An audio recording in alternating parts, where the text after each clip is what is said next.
Hello friends, ഇന്നത്തെ എപ്പിസോഡിൽ സുസ്മിതയുടെ വീട്ടിലേക്ക് വന്നെത്തിയ കുട്ടികളെ കാര്യങ്ങൾ ചോദിച്ച് മനസ്സിലാക്കുകയാണ് ജഗദീപ്. അവസാനം അത് കളക്ടർ ശാലിനിയുടെ മകളാണെന്നും കൂടെ വന്നിരിക്കുന്നത് രോഹിത്തിന്റെ മകളാണെന്നും അവസാനം ജഗദീപ് തിരിച്ചറിയുന്നു. സത്യ ജഗദീപിനോട് പരിചയപ്പെടുത്തിയത് ഞാൻ കളക്ടർ ശാലിനിയുടെ മകളാണെന്നായിരുന്നു. അത് കേട്ടപ്പോഴേക്കും മറ്റേത് രോഹിത്തിന്റെ മകളാണ് എന്ന് ജഗദീപ് തന്നെ തിരിച്ചറിഞ്ഞു. ഉടനെ ഇരുവരെയും ജഗദീപ് അകത്തേക്ക് ക്ഷണിച്ചു. എന്നിട്ട് ചോദിച്ചു, അല്ല നിങ്ങളെന്താ ഇപ്പൊ ഇങ്ങോട്ട് വന്നത് എന്ന് ചോദിച്ചപ്പോ ജഗദീപിനോട് സത്യ പറഞ്ഞു, നാളെ ഇവളുടെ അച്ഛൻ സ്കൂളിൽ ചെല്ലണമെന്നാ പറഞ്ഞിരിക്കുന്നത് എന്ന് സത്യ പറയുമ്പോൾ ജഗദീപ് ചോദിച്ചു, അതെന്താ രോഹിത്തിനെ കൂട്ടിക്കൊണ്ടു പോകാൻ വന്നതാണോ മക്കള് എന്ന് അന്വേഷിച്ചതും, കൂട്ടിക്കൊണ്ടു പോകാനല്ല, നാളെ സ്കൂളിൽ അച്ഛൻ വരണമെന്നാ ടീച്ചർ പറഞ്ഞിരിക്കുന്നത്, ഇല്ലെങ്കിൽ ക്ലാസ്സിൽ കയറ്റില്ലെന്നാ ടീച്ചർ പറഞ്ഞേ, അക്കാര്യം പറയാനായിട്ടാണ് ഞങ്ങൾ വന്നത് എന്നറിയിച്ചു. എല്ലാം കേട്ടതോടെ ജഗദീപ് പറഞ്ഞു, ആ അത് ശരി, അപ്പോ രോഹിത്തിനെ കാണാൻ വന്നതല്ലേ എന്ന് ചോദിച്ചതും അതേ എന്ന് കുട്ടികൾ മറുപടി നൽകുകയും രോഹിത് അങ്കിളിനെ ഒന്ന് വിളിക്കുമോ എന്ന് സത്യ അന്വേഷിച്ചു. അതിനെന്താ, വിളിക്കാലോ, പക്ഷേ അവൻ കൂടെ വരുമോ എന്ന കാര്യത്തിലാ സംശയം, എന്തായാലും ഞാൻ വിളിക്കാം എന്ന് പറഞ്ഞു. ഉടനെ രോഹിത്തിനെ ജഗദീപ് വിളിക്കുന്നു.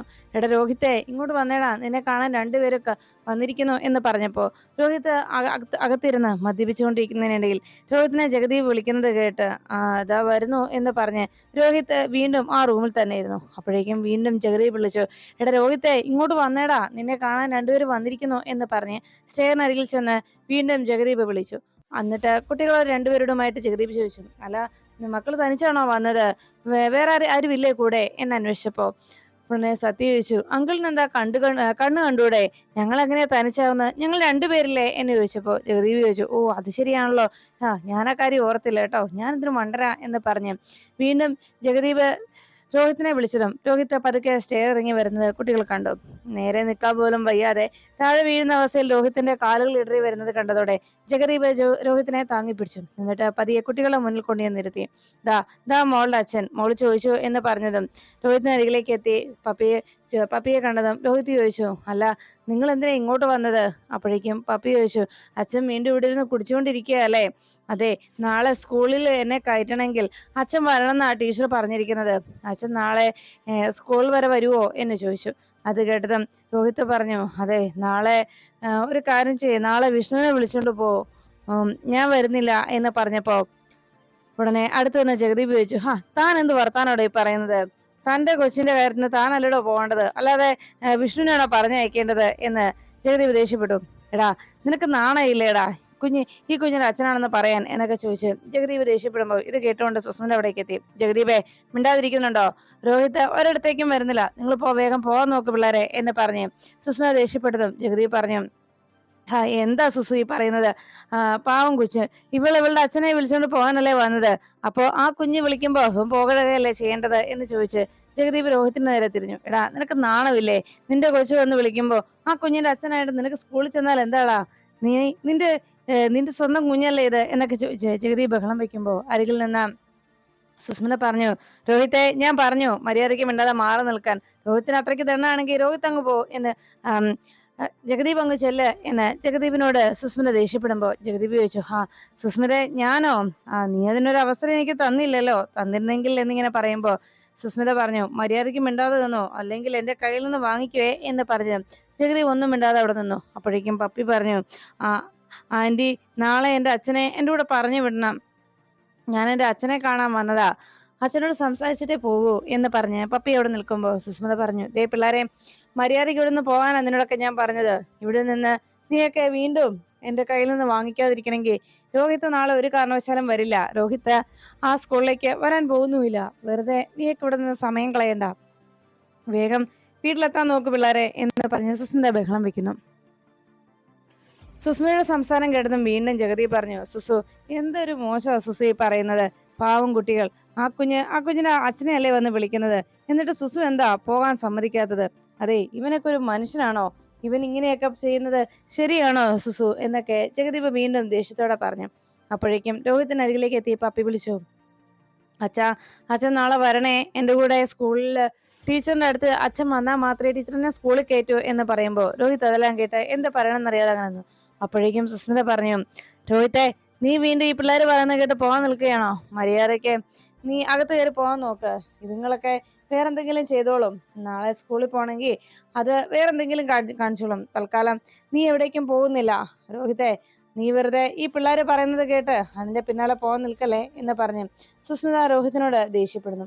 രോഹിത് എന്ത് ചെയ്യണമെന്നറിയാതെ ആകെ അങ്ങനെ നിൽക്കുന്ന നേരത്ത് കുട്ടികൾ വീണ്ടും പറഞ്ഞു, രോഹിത്ത് നാളെ എത്തണമെന്ന് ആവശ്യപ്പെട്ടുകൊണ്ട് വീണ്ടും കുട്ടികൾ അവിടെ നിന്ന് രോഹിത്തിനെ നോക്കിയിട്ട് ചോദിച്ചു, അച്ഛൻ നാളെ വരില്ലേ?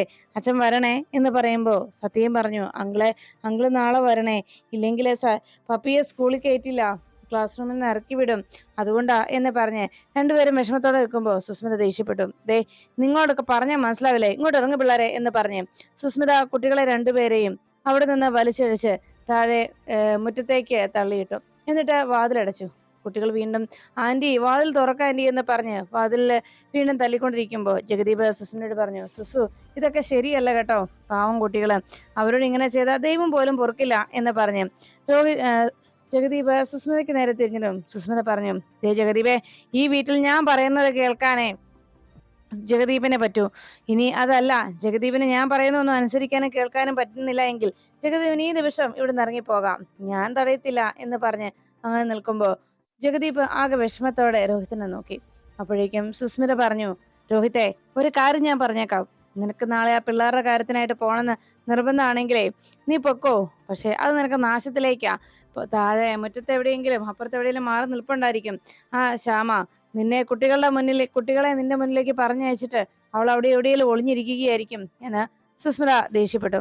അപ്പോഴേക്കും അവിടെ നിന്ന് ജഗദീപ് പറഞ്ഞു, സുസ്മിതെ, നീ ചെയ്യുന്ന ഒട്ടും ശരിയല്ല, ഇത് വളരെ മോശമാണ് എന്ന് പറയുമ്പോൾ ജഗദീപിനോട് സുസ്മിത പറഞ്ഞു, അതെ, നിങ്ങൾക്ക് ഇനി ആ പിള്ളേർ അവിടെ നിൽക്കുന്ന അത്ര ബുദ്ധിമുട്ടാണെങ്കിലേ നിങ്ങൾ പോയി അവരെവിടെയാ നിൽക്കുന്നത് നോക്കിക്കോ, എന്നിട്ട് ആ വഴി അങ്ങ് പോയിക്കോ. പിന്നെ ഒരു കാര്യം, അതെ, തീർത്ത അത്ര ഇല്ലാ പിള്ളയൊന്നും അല്ല അതുങ്ങള് നല്ല മുന്തിയ ഇനം കുട്ടികൾ തന്നെയാണ്. അതുങ്ങൾക്ക് കൃത്യമായിട്ട് അറിയാം വഴി തെറ്റാതെ വീട്ടിൽ ചെല്ലാൻ. അതെ, നിന്നെക്കാൾ നന്നായിട്ട് കൃത്യമായി വീട്ടിൽ വഴിതെറ്റാതെ ചെല്ലാൻ അറിയാവുന്ന ബുദ്ധി കൂടിയ ഇനത്തിലുള്ള പിള്ളേർ തന്നെ അവര് എന്ന് സുസ്മിത ജഗദീപിനോട് പറഞ്ഞു. അതിനുശേഷം കലിയോടെ സുസ്മിത റൂമിലേക്ക് പോകുമ്പോൾ ജഗദീപ് രോഹിത്തിനെ നോക്കിയിട്ട് പറഞ്ഞു, എടാ, നിന്നെയൊക്കെ എന്താടാ പറയേണ്ടത്?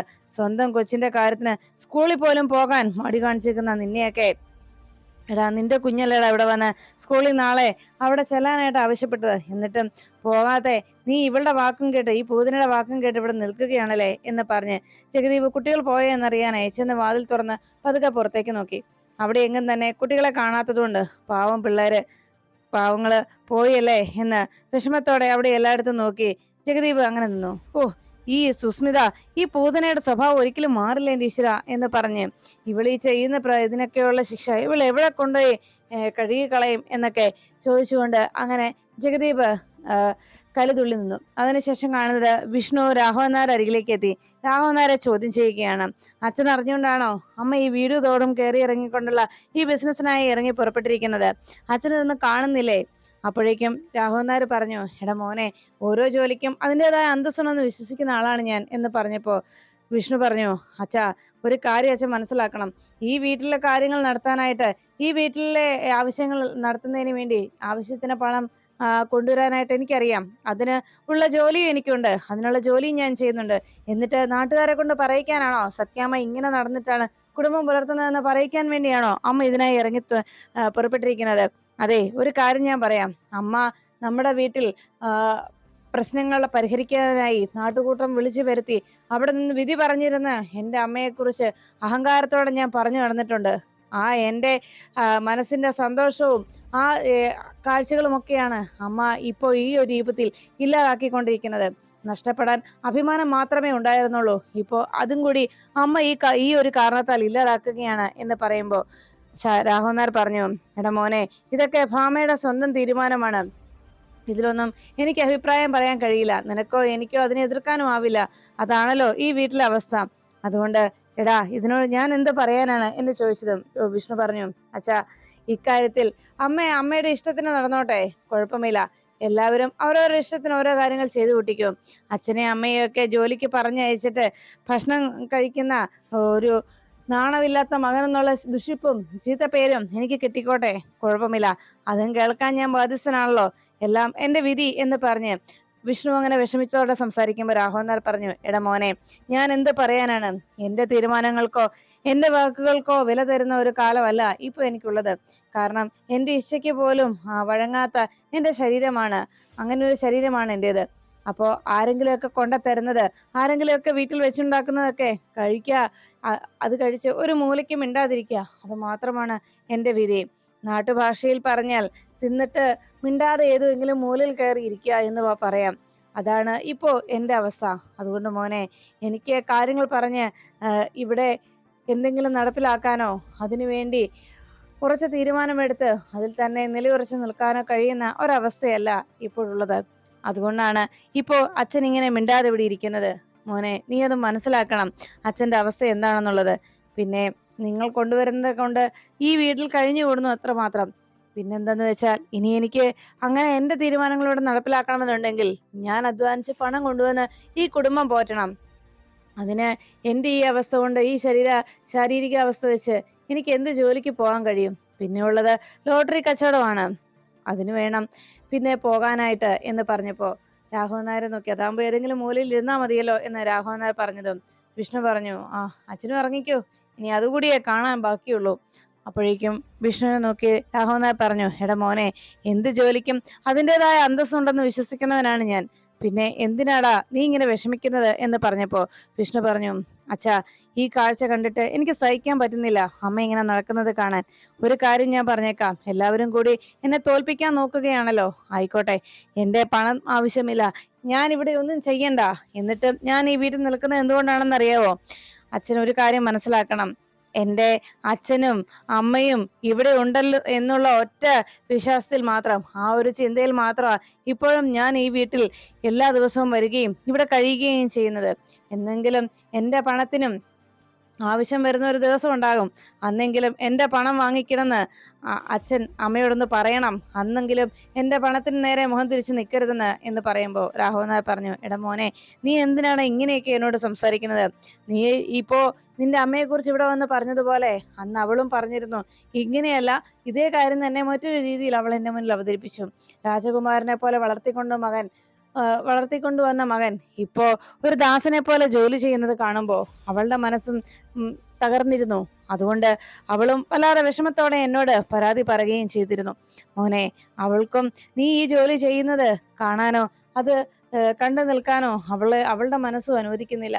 അവളും വല്ലാതെ വേദനയോടെയാണ് നീ ഈ ജോലിക്ക് പോകുന്നത് നോക്കി നിൽക്കുന്നത് എന്ന് രാഘവൻ നായർ വിഷമത്തോടെ വിഷ്ണുവിനോട് അറിയിച്ചു. സംസാരിച്ചു കഴിഞ്ഞതിന് ശേഷം രാഘവൻ നായർ വിഷ്ണുവിനോട് പറഞ്ഞു, എടാ മോനെ, ഞാനൊന്ന് അകത്തേക്ക് കയറി പോവാ, അധികം നേരം നിൽക്കാൻ കഴിയില്ലേ, ഈ കാലിന്റെ പ്രശ്നമുള്ളത് കൊണ്ട് ഇനി കുറച്ചു നേരം പോയി കിടക്കണം. ഇത് തന്നെയാണ് എൻ്റെ അവസ്ഥ. എന്തെങ്കിലും കഴിക്കുക, കിടക്കുക, അല്ലാതെ വേറെന്ത് ചെയ്യാൻ പറ്റും എന്ന് പറഞ്ഞ് രാഘവൻ നായർ അകത്തേക്ക് കയറിപ്പോയി. വിഷ്ണു ആകെ വിഷമത്തോടെ അങ്ങനെ നിൽക്കുമ്പോൾ ശാലിനി വേഗം വിഷ്ണുവിന്റെ ഫോണിലേക്ക് വിളിച്ചു. വിഷ്ണു കോൾ എടുത്തതും ശാലിനി പറഞ്ഞു, വിഷ്ണുവേട്ടാ, കുട്ടികൾ ഇതുവരെയായിട്ടും വീട്ടിൽ തിരിച്ചെത്തിയിട്ടില്ല, അവരെവിടെ പോയെന്ന് അറിയത്തില്ല എന്ന് പറഞ്ഞു. അത് കേട്ടതും വിഷ്ണു ചോദിച്ചു, കുട്ടികൾ എവിടെ പോയെന്ന് അറിയത്തില്ലേ? നീ എന്താ ഈ പറയുന്നത് എന്ന് ചോദിച്ചതും ശാന്തേച്ചി സ്കൂളിൽ കൂട്ടാനായി ചെന്നപ്പോൾ കുട്ടികൾ അവിടെ ഉണ്ടായിരുന്നില്ല. പിന്നെ ഇന്നൊരവർ നേരത്തെ വിട്ടെന്നാണ് പറഞ്ഞത്. ഇനിയിപ്പോ കുട്ടികൾ എവിടെ പോയെന്ന് അറിയില്ലല്ലോ വിഷ്ണുവേട്ടാ എന്ന് പറഞ്ഞതും വിഷ്ണു പറഞ്ഞു, അങ്ങനെയാണെങ്കിൽ മക്കളെ ഏതെങ്കിലും ഓട്ടോ പിടിച്ച് അങ്ങോട്ട് വന്നേക്കും, നമ്മുടെ മക്കളല്ലേ, അതുകൊണ്ട് അവർ ഓട്ടോ പിടിച്ച് വന്നോളും, താൻ പേടിക്കൊന്നും വേണ്ട. എന്തായാലും ഞാൻ സ്കൂൾ വരെ ചെന്ന് നോക്കട്ടെ എന്ന് പറഞ്ഞ് വിഷ്ണു ഫോൺ വെച്ചു. എന്നിട്ട് വേഗം വണ്ടി എടുത്ത് അവിടെ നിന്ന് പുറപ്പെട്ടു. അപ്പോഴേക്കും ശാരദാമ്മ ശാലിനിയോട് ചോദിച്ചു, എന്താടി മോളെ, എന്താ വിഷ്ണു പറഞ്ഞത് എന്ന് ചോദിച്ചതും വിഷ്ണുവിന്റെ സ്കൂളിൽ ചെന്ന് നോക്കാമെന്നാ പറഞ്ഞത്. ഉടനെ തന്നെ ശാരദാമ്മ വീണ്ടും ശാന്തയുടെ ഫോണിലേക്ക് വിളിച്ചു നോക്കി. ശാലിനി അപ്പോഴേക്കും അവിടുത്തെ സെക്യൂരിറ്റിയുടെ ഫോണിലേക്കും വിളിച്ചു നോക്കുന്നു. ശാരദാമ്മ ചോദിച്ചു, നീ ആരെയാ വിളിക്കുന്നത്? കുട്ടികളുടെ ഫോണിലേക്ക് ഞാൻ വിളിച്ചു നോക്കിയിട്ട് അത് ഇതുവരെയായിട്ട് ഓൺ ആക്കുന്നില്ലല്ലോ എന്ന് ശാരദാമ്മ പരാതിയും പറഞ്ഞു. അപ്പോഴേക്കും ശാലിനി പറഞ്ഞു, ഞാൻ ആ സെക്യൂരിറ്റി ഒന്ന് വിളിച്ചു നോക്കുക, ഇനി ശാന്തേച്ചിയുടെ കണ്ണിൽ പെടാതെ എവിടെയെങ്കിലും മാറി കുട്ടികൾ നിൽപ്പുണ്ടെങ്കിൽ അയാളുടെ രീതിക്ക് അയാളൊന്ന് നോക്കട്ടെ എന്ന് കരുതി. പക്ഷെ അയാൾ ഫോൺ എടുക്കുന്നില്ല എന്ന് ശാലിനി വിഷമത്തോടെ പറഞ്ഞു. ശാരദാമ്മ അപ്പോഴും ആകെ ടെൻഷനിലായി. അപ്പോഴാണ് ശാരദാമ്മ കുട്ടികളുടെ ഫോണിലേക്ക് വിളിച്ചു നോക്കാൻ ശാലിനിയോട് വീണ്ടും ആവശ്യപ്പെട്ടതും അവരിതുവരെയായിട്ടും ഫോൺ ഓൺ ചെയ്തിട്ടില്ല. ക്ലാസ് കയറുന്ന നേരത്ത് ഫോൺ സൈലന്റ് ആക്കി വെച്ചാലും പിന്നീട് കുട്ടികൾ അത് ഓണാക്കി വെക്കുന്നതായിരുന്നു. പക്ഷെ ഇപ്പോ അതും ചെയ്തിട്ടില്ലല്ലോ എന്ന് വിഷമത്തോടെ ശാലിനിയും ശാരദാമ്മയും പരസ്പരം പറഞ്ഞു. അപ്പോഴാണ് ഒരു ഓട്ടോ വന്ന് മുറ്റത്തേക്ക് നിന്നത്. ചിലപ്പോ അവർ ഈ വണ്ടിയിലും കാണാൻ സാധ്യതയുണ്ട്. കാരണം തനിച്ച് ഇറങ്ങി പോകുന്ന ആളുകളാണല്ലോ രണ്ടുപേരും. ഇപ്പൊ രണ്ടുപേരും ഉള്ളത് കൊണ്ട് ഇനി അവരൊന്നിച്ചു പോന്നു കാണും എന്ന് ശാലിനി ശാരദാമ്മയോട് പറഞ്ഞങ്ങനെ നിൽക്കുമ്പോൾ ഓട്ടോ വന്ന് നിന്നിട്ട് അതിൽ നിന്ന് ശാന്തേച്ചി ഇറങ്ങി. അപ്പോഴേക്കും കുട്ടികളില്ലെന്ന് അറിഞ്ഞതോടെ ശാലിനിക്ക് ആകെ പരിഭ്രമമായി. ശാരദാമ്മയും ശാലിനിയും ശാന്ത അരികിലേക്ക് വന്നതും ചോദിച്ചു, ശാന്തേച്ചി കുട്ടികളെ കണ്ടില്ലേ? ഇല്ല, കുട്ടികൾ ഇങ്ങോട്ട് വന്നിട്ടുണ്ടാവുമെന്ന് കരുതിയാ ഞാൻ ഇങ്ങോട്ട് പോകുന്നത്. അവരെത്തിയില്ലേ എന്ന് ശാന്ത ആശങ്കയോടെ അന്വേഷിച്ചു. അപ്പോ ഇനിയിപ്പോ എന്താ ശാലിനി നീ ചെയ്യുക? എനിക്ക് വല്ലാത്ത ടെൻഷനാവുന്നു. ഇനി കുട്ടികൾക്ക് എന്തെങ്കിലും ആപത്ത് എന്ന് ശാരദാമ്മ ചോദിച്ചതും ശാലിനി പറഞ്ഞു, അങ്ങനെയൊന്നും ഇല്ലമ്മേ, അവരെവിടെയെങ്കിലും മാറിയിട്ടുണ്ടാകും, എവിടെയെങ്കിലും മാറി നിൽക്കുകയായിരിക്കും, അവർ രണ്ടുപേരുണ്ടല്ലോ എന്ന് പറഞ്ഞപ്പോ ശാരദാമ്മ പറഞ്ഞു, എങ്കിലും മോളെ ഇനിയും കാത്തു നിൽക്കാൻ വയ്യ. പാവം എട്ടും പൊട്ടും തിരിയാത്ത കുട്ടികളാണ്. അതുകൊണ്ട് അവരുടെ കാര്യത്തിൽ ഇനി ഇങ്ങനെ അമാന്തം പാടില്ല. വേഗം നീ പോലീസിൽ വിവരം അറിയിക്കേ, അവർ അവരുടേതായ രീതിക്കൊന്ന് അന്വേഷിക്കട്ടെ എന്ന് ശാരദാമ്മ ബഹളം വെച്ചു. എന്ന് അങ്ങനെ തന്നെ ചെയ്യാമെന്ന് തീരുമാനിച്ച് ശാലിനി ഫോൺ ചെയ്യാൻ ഒരുങ്ങുമ്പോഴേക്കും ഫോൺ കയ്യിലെടുത്തതും പെട്ടെന്ന് മറ്റൊരു കോള് ഫോണിലേക്ക് എത്തി. ശാലിനി നോക്കിയതും ജഗദീപാണല്ലോ വിളിക്കുന്നതെന്ന് പറഞ്ഞ് ശാലിനി വേഗം കോൾ അറ്റൻഡ് ചെയ്തു. ഹലോ ജഗദീപേ എന്ന് പറഞ്ഞതും, മാഡം ഞാൻ വിളിച്ചത് ഒരു കാര്യം പറയാനാണ്. കുട്ടികൾ രണ്ടുപേരും ഇവിടെ വന്നിരുന്നു കുറച്ചു മുൻപ്. അത് കേട്ടതും ശാലിനി ഞെട്ടി. അവരവിടെ വന്നിരുന്നോ? എന്തിന് എന്ന് ചോദിച്ചപ്പോ, രോഹിത്തിനെ കാണാനാണ് കുട്ടികൾ വന്നത്. പക്ഷേ ഇവിടുത്തെ പൂതനയുണ്ടല്ലോ, പാവം കുട്ടികളെ അതിന് അനുവദിച്ചില്ല. കണ്ണി ചോരയില്ലാത്ത രീതിയിലാണ് അവൾ ആ കുട്ടികളെ ഇവിടെ നിന്ന് ഇറക്കി വിട്ടത്. എനിക്കൊന്നും ചെയ്യാൻ പറ്റിയില്ല മാഡം എന്ന് സങ്കടത്തോടെ ജഗദീപ് ശാലിനിയെ വിവരം അറിയിക്കുന്നു.